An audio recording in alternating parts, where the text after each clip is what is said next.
सरे मेंबर वो ख्वाबों के महल तामीर करते हैं, इलाजे गम नहीं करते फ़कत तकरीर करते हैं। इल्ज़ाम और तोहमत में वो रखते हैं महारत, इल्ज़ाम और तोहमत में वो रखते हैं महारत, तनकीद भी करते हैं तो बराए तनकीद करते हैं।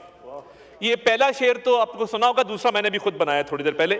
तो मेरी जनाब चेयरमैन गुजारिश ये है कि अली मोहम्मद खान साहब बहुत जहां दीदा, दूरअंदेश और बड़े इस हाउस के एक मंजे हुए मेंबर हैं, मगर अफसोस तब होता है जब लोग सिलेक्टिव मेमोरी पे बात करते हैं। अफसोस तब होता है जब तारीख के उन वाकयात को आप चुनते हैं जो वाकयात आपकी मेमोरी के मुताबिक रेलेवेंस रखते हैं। यहां पे शेर अफजल मरवत साहब ने बड़ी अच्छी शुरुआत की और रवादारी के हवाले से, बातचीत के हवाले से एक मुस्बत तकरीर की। और मैं ये समझता हूं कि जहां ये ऐवान जमहूरी रिवायात का अमीन है, वहां ये ऐवान वज़ादारी का, रवादारी का, तहम्मुल का भी अमीन है। आपकी और हमारी पार्टी के दरमियान 90 की दहाई में बहुत है, इसको पत्थर मारो, इस पर हमले करो, इसको गालम गलोच से जो है वो दो चार करो, इसकी जिंदगी धोबर करो। हमने मैं अली भाई की बात सुन अली मोहम्मद साहब, आप जब स्पीच एक मिनट तारड़ साहब रुके नहीं, ऑर्डर इन द हाउस। देखे, जब अली मोहम्मद खान स्पीच कर रहे थे तो मैंने किसी को बीच में दरमियान में बोलने की इजाजत नहीं दी। मैं आप सबसे भी यही तवक्को करूंगा कि आप भी ये आराम से सुने बैठ के।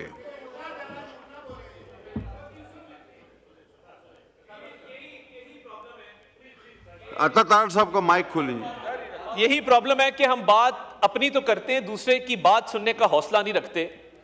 हमारे और आपके दरमियान तलखी थी, और तलखी इस लेवल पे थी कि लीडरशिप के लेवल पे हम इल्ज़ाम तराशी भी करते थे, हम तनकीद भी करते थे, हम कई दफ़ा बिलो द बेल्ट कमेंट्स भी आते थे 90 की दहाई में, मगर आपस में जो वज़ादारी थी, रवादारी थी, उस पर कभी कॉम्प्रोमाइज़ नहीं किया। कभी किसी को ये नहीं कहा कि तुमने ये दुश्मन है, इसकी खुशी गमी में शरीक नहीं होना। आप यकीन मानिए, वजीराबाद में गोली चली, आप अहमद चट्टा साहब यहाँ बैठे हैं, मैंने फ़ोन किया सबसे पहले, हमारा जलसा था, हमें बड़े बुजुर्गों ने ये सिखाया। मैंने कहा जी हम जलसा कैंसिल करेंगे, आपके साथ इज़हार हमदर्दी है, अल्लाह ताला आपको महफूज रखे, हमारी हमदर्दियाँ आपके साथ हैं, और हम इस सियासत में बिलीव नहीं करते जो तशद्दुद के रस्ते से जाती है।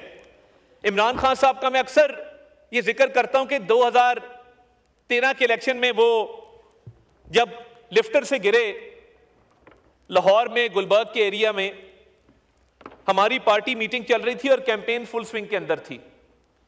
हमारे सियासी मुखालिफ थे, हमें 100 एतराज़ात थे, 100 इख्तलाफात थे। पार्टी मीटिंग कॉल की गई कि बानी चेयरमैन पीटीआई लिफ्टर से गिरे हैं, हमें कैंपेन नहीं करनी चाहिए। मियां नवाज शरीफ ने अपने तमाम रुफका को बुलाया और उन्होंने कहा कि हम अगले 24 घंटे के लिए अपनी कैंपेन को मुअत्तल करते हैं और हम शौकत खानम जाएंगे उनकी तीमारदारी के लिए। पूरी सीनियर लीडरशिप, मियां नवाज शरीफ, मियां शहबाज शरीफ, राना सनाउल्लाह खान, ख्वाजा आसिफ, ख्वाजा साद रफीक, पूरी सीनियर लीडरशिप शौकत खानम अस्पताल गई, उनकी तीमारदारी की, उनके डॉक्टर से मुलाकात की और एक पैगाम खैर सगाली दिया कि हम आपका पता करने आए हैं, आपसे हमारी दुश्मनी नहीं है, आपसे हमारी सियासी मुखालफत है, और हम दुआ करते हैं कि अल्लाह ताला आपको जल्द सेहत याब करे, क्योंकि मुखालिफ से मुखालफत करने का मजा तब आता है जब वो खड़ा हो और मैदान में खड़ा हो।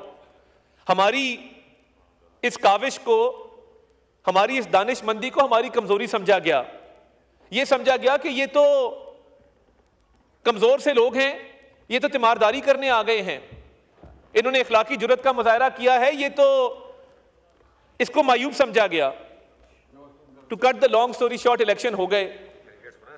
इलेक्शन जैसे ही खत्म होते हैं, मियां नवाज शरीफ साहब बैरूनी दौरे पे नहीं गए, बनी गाला का रुख किया, तारीख गवाह है।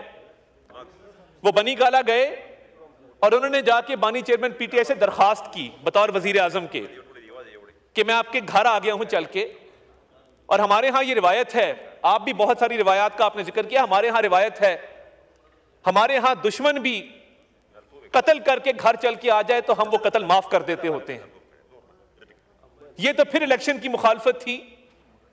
जिसके अंदर बनी गाला गए और एक और दोस्ती का हाथ बढ़ाया और कहा कि खान साहब हम आए हैं, हम चाहते हैं कि इस मुल्क की इकोनॉमी में आप अपना किरदार अदा करें। बतौर ऑपोजिशन लीडर हम आपके साथ बैठना चाहते हैं।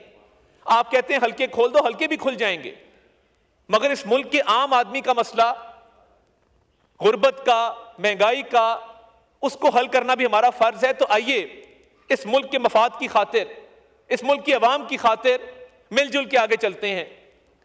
वो जो दोस्ती का हाथ बढ़ाया गया और वक्त का वजीर आजम ऑपोजिशन लीडर के घर बनी गाला गया, एक अच्छा पैगाम लेके, एक मुस्बत पैगाम लेके, उसको भी कमजोरी समझा गया कि ये तो आए दिन हमारे पास आ जाते हैं, ये अस्पताल भी आए थे तीमारदारी करने, आज ये बनी गाला भी आ गए हैं, तो चलो कोई बात नहीं, इनका क्या है, ये तो बहुत कोई आला अखलाक का मुजाहरा कर रहे हैं। फिर इस मुल्क में एक बयानिया बनाया गया और कहा गया कि इनकी शादी ब्याह में मत जाओ, इनकी खुशी गमी में शरीक ना हो। हमारे यहां आज भी रिवायत है, सियासी मुखालिफ अपनी जगह, दुश्मन के यहां भी कोई मर्ग हो जाए, कोई गम हो जाए, तो हम जाके उससे ताजियत करते हैं, वो जैसा भी हो, जिस मर्जी हाल के अंदर हो। मेरा बहुत सारा रिश्ता, इधर बहुत सारे लोग बैठे हैं, कुछ हमारे पुराने साथी बैठे हैं, कुछ से हमारा खानदानी ताल्लुक है, कुछ लोग ऐसे जिनके बुजुर्गों के साथ हमारे बुजुर्गों का ताल्लुक था। मगर क्या कभी किसी ने सोचा कि ये रिवायत इस मुल्क में किसने डाली कि जब कंटेनर के ऊपर से सदा लगाई जाती थी कि आओ हमला कर दो, और मैं वो अल्फाज नहीं दोहराना चाहता कि जो वहां से कहे जाते थे कि जी इनका तो बस ये फारिग हो गए, और वहां पे जो चोर डाकू की गर्दान थी, तो क्या हम उस जबान में जवाब नहीं दे सकते थे? हमें मना किया गया।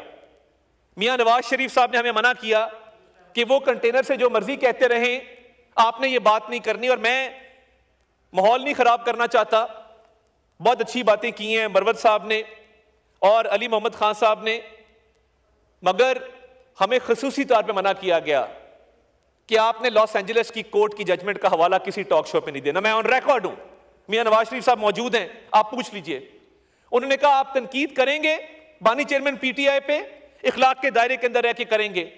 आप बानी चेयरमैन पीटीआई पे कोई ऐसी तनकीद नहीं करेंगे जो बिलो द बेल्ट होगी, जो इखलाक के दायरे से बाहर होगी। मगर कंटेनर के ऊपर से जो रोज गालम गलोच की सियासत की जाती थी, मुझे बताइए ना, हमने तो सीख लिया, हमने चार्टर ऑफ डेमोक्रेसी भी कर लिया, हमने 90 की दहाई की तलखियों को भी भुला दिया। मैं क्लास 3 के अंदर था जब मेरे वालिद का प्री मैच्योर ट्रांसफर किया गया एक बाहर के मुल्क से, और मुझे फिर वापस आना पड़ा क्योंकि एक लिस्ट उस जमाने में बनती थी कि कौन पीपल्स पार्टी की हिमायत याफ्ता है, कौन नून लीग का हिमायत याफ्ता है। हमने सियासी मुखालफतें घर के अंदर देखी हैं, नस्ल दर नस्ल देखी हैं, मगर यह माहौल कभी नहीं देखा था कि चोर डाकू गद्दार जो करार दिया जाए और कहा जाए कि आज वजीर आजम को गले में रस्सा डाल के घसीट के बाहर निकालो वजीर आजम हाउस से। ऐसा कभी नहीं था। ऐवान में तकरीर होती थी, ऐवान में तनकीद होती थी, सियासी मुजाहरे होते थे, सियासी जलसे होते थे।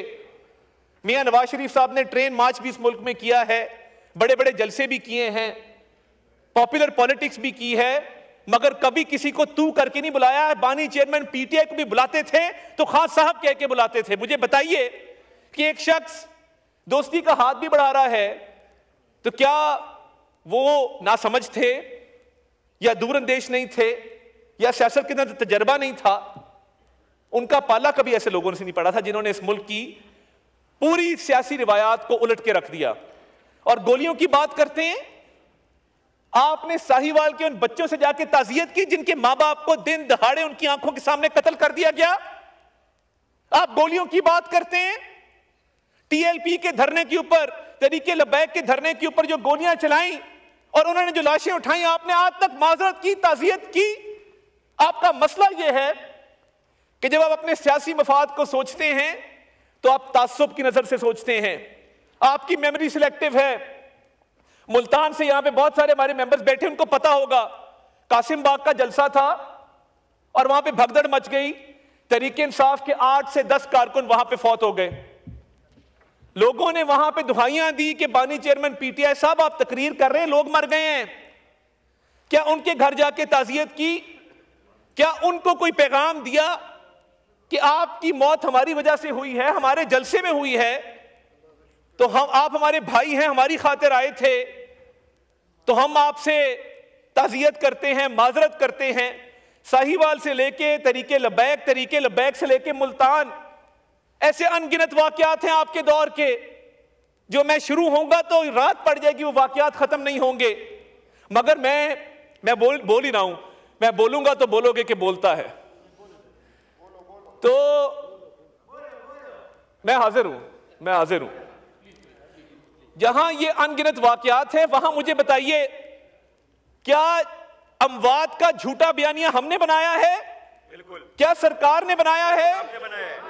क्या सोशल मीडिया के ऊपर, क्या इनके अपने रहनुमा, क्या अलीमा खान साहिबा ने गौहर साहब से गिला नहीं किया कि आपने 12 अमवात क्यों कही? कोई 1200 कह रहा है, कोई 1600 कह रहा है, कोई 1200 कह रहा है, कोई 1600 कह रहा है।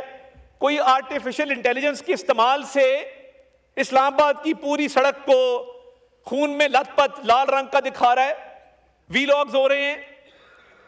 आप अगर सच्चे थे तो फिर ये आपके मुख्तलिफ रहनुमा मुख्तलिफ इसका टोल क्यों देते रहे कि आप 1200 से शुरू हों, 200 पे आए, कोई 300 पे आए, कोई 400 पे आए। ये बयानिया हमने कमजोर किया, ये फिगर्स मैंने दिए। इतनी तो इखलाकी जुर्रत रखते कि अगर आप अपने आप को सच्चा समझते थे या आपका बयानिया सच पर मबनी था तो पूरी पार्टी एक बात करती। ये ना होता कि भांत भांत की बोलियां बोलते आपके मुख्तलिफ लोग। और आज जो ये बात कर रहे हैं, तारीखी हवाले दे रहे हैं, तो मैंने जिंदगी में ये जो माओ बहनों बेटियों को सियासत के तौर पे, सियासी इंतकाम के तौर पे इंतकाम का निशाना बनाने की रिवायत भी बानी चेयरमैन पीटीआई ने रखी, इसमें कोई किसी को शक नहीं है। ये राना सनाउल्लाह खान बैठे हैं, आप पूछें कि जब ये जेल में थे इन्होंने कभी ना कोई तकाजा किया, ना कोई डिमांड रखी, दवाई तक मना की गई थी कि दवाई नहीं पहुंचानी है जेल के अंदर। मरियम नवाज शरीफ साहिबा को वालिद के सामने गिरफ्तार करने का मकसद क्या था? एक केस में बेल हुई, वहां से ऑर्डर आया नहीं, इसके बाप के सामने इसको गिरफ्तार करो, बाप को अजियत पहुंचे। अनगिनत खवातीन हैं। और चले जहांगीर तरीन तो हमारी पार्टी के नहीं थे, उनकी बच्चियों पे पर्चे किसने दिए? अलीम खान साहब तो हमारी पार्टी के नहीं थे, उनकी बेगम को 1.5 घंटे वेटिंग रूम में बिठाया, वो सिर्फ मिलने आई थी, दरखास्त करने कि मेरे खावंद के हवाले से कोई नरमी बरती जाए। आपने चले हमारे साथ जो किया सो किया, मगर आपने अपने लोगों को नहीं बख्शा जो आपकी सफों में बैठे थे। किसकी खातिर? उस्मान खान बुजदार की खातिर। उनके वालिद सरदार फतेह मोहम्मद बुजदार, हमारी को मुल्क के अंदर रिवायात है, हमने भी कुछ सियासत की है। उनके वालिद सरदार फतेह मोहम्मद बुजदार हमारी पार्टी में भी रहे, शरीफ आदमी थे, मुतवस्सित घराने से उनका ताल्लुक था। आपने उनकी खातिर पंजाब का पूरा हुलिया बिगाड़ दिया। पंजाब के अंदर आपने जो इंतकाम लिया, ना सिर्फ पंजाब की अवाम से, मैं उस डिटेल में नहीं जाना चाहता कि जो मुकदमात कायम हुए, किसी पे हेरोइन डाली, किसी की बच्ची पे पर्चे दिए, किसी के घर पे एंटी करप्शन की रेडें। और मैं कहता था कि ये गैर सियासी लोग आपकी पार्टी में जुड़े हुए हैं, हम जो भी हैं हमारे में 100 ऐब होंगे, इस धरती से जुड़े हुए हैं। हमारे बड़े बुजुर्गों ने पाकिस्तान बनाने में किरदार अदा किया है, हमारे खून में पाकिस्तानियत है, हमने कहीं नहीं जाना। वो जो शहजाद अकबर यहां बैठते थे या शहबाज गिल यहां बैठते थे, हम आपको कहते थे अली मोहम्मद खान साहब कि कल को आप यहीं बैठे होंगे और ये लोग भाग जाएंगे। ये लोग गलत मशवरे देते थे। और मैं ये बात भी ऑन रिकॉर्ड कहना चाहता हूं, और ये हमारे तक पहुंची कि एक मीटिंग में इनके एक बड़े लीडर ने इनसे हाथ नहीं मिलाया। इन्होंने कहा यही हाथ तुम फ्लोर ऑफ द हाउस चोरों डाकुओं से मिलाते, मैं हाथ नहीं मिलाता। ये तो उस वक्त तकब्बर था, गरूर था। ये तो उस वक्त एक सियासत थी इनकी कि गालम गलोच करो, इल्जाम तराशी करो, तोहमत लगाओ। ये पूरी फ्रंट लाइन, ये जहां उमर अयूब साहब बैठे, यहां से लेके अली मोहम्मद खान साहब तक, एक टाइम आया था ये पूरी फ्रंट लाइन खाली थी और ये सारे जेलों के अंदर थे। और जो पर्चे दिए गए एंटी करप्शन के तहत, नैब के तहत, नैब को जिस बुरे तरीके से इस्तेमाल किया गया, क्या तैयबा खानम की स्टोरी आपको नहीं पता? क्या उस वक्त जिस तरह तरीके से उसके खावंद को बुलाया गया, ब्लैकमेल किया गया, वजीर आज़म हाउस में रखा गया। मैं अल्लाह को गवाह बना के कहता हूं, हमारे पास ना तो शहजाद अकबर की सीट पे कोई यहां पे मुशीर एहतसाब है, ना हम वजीर आज़म हाउस से कोई ऐसी डायरेक्शन जारी होती है। जो प्रोसिक्यूटिंग एजेंसीज हैं, वो FIA हो, वो NAB हो, वो अपनी कार्रवाई कर रही है कवायद और ज़वाबित के मुताबिक। मैंने वज़ीर आज़म को नहीं देखा कि वो मीटिंग करें और कहें कि यार आज ना इसकी टीवी उतार देते हैं, आज इसका हीटर बंद कर देते हैं। इस चीज का टाइम नहीं है, क्योंकि हम फोकस करें इकोनॉमी के ऊपर। हमारा शरह सूद 13% पे आ गई है, महंगाई 4% के ऊपर है। फॉरेन रेमिटेंसेज आप लोगों की कोशिशों के बावजूद 8.8 अरब डॉलर पहले क्वार्टर में, हमारे फॉरेन एक्सचेंज रिजर्व 12 अरब डॉलर के ऊपर हैं। अल्लाह ताला का फजल है, इकोनॉमी ठीक ट्रैक पे चल रही है। हमने कभी रोना धोना नहीं किया कि आप लोग क्या करते थे इस दौर में। ये सिर्फ आपको याद दहानी करानी थी कि जो आपने झूठा बयानिया बनाया, जो आपने गलत फैक्ट्स एंड फिगर्स कोट किए, जो तारीख की आपकी अंडरस्टैंडिंग है, जो सिलेक्टिव मेमोरी है, आपकी अपनी नीड्स को सूट करते हुए आप वो बयान करते हैं। यहां पे जज्बाती होना अच्छी बात है, मैं भी अपने आप को बड़ा जज्बाती इंसान समझता हूं, मगर हम जब अमली तौर पे सियासत के अंदर आए तो ये मैं बात ऑन रिकॉर्ड करना चाहता हूं कि हमने जब स्टूडेंट पॉलिटिक्स की तो मेरे राइट पे फारूक हबीब था और मेरे लेफ्ट पे जुबैर नियाजी था। हमने जब स्टूडेंट मूवमेंट इस मुल्क में चलाई तो हाफिज फरद से लेके मदनी से लेके हसान तक सारे हमारे साथ थे।